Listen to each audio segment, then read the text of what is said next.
Za tsy mafoy alanao havadiko, za tsy mavita agnary anao amamane. Tiako mahita soranao anjarine, tavele ilove maty aminao zaho. Za tsy mafoy alanao havadiko, za tsy mavita agnary anao amamane.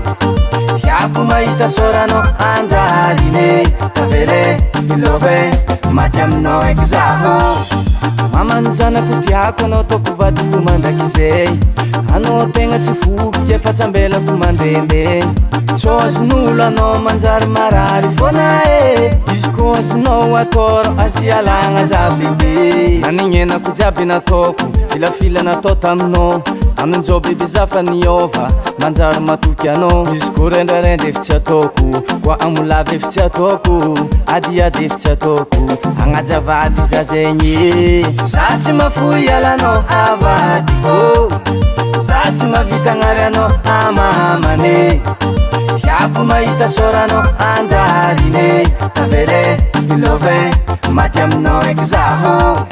Za tsy mafoy alanao havadiko, za tsy mavita agnary anao amamane.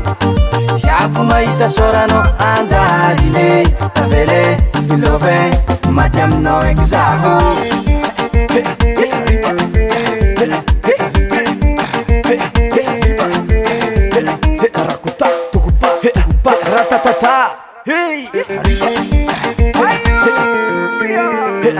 Tiako vadiko tiako e, koa ialany maty zao e. Izy mahay misome, hita malaky kiakany andro e. Zaro mora tamagna amy viavy, hitako makarakara. Raha jiaby ileko misy aminazy, zaro mora tamagna. Zaro mora tamagna.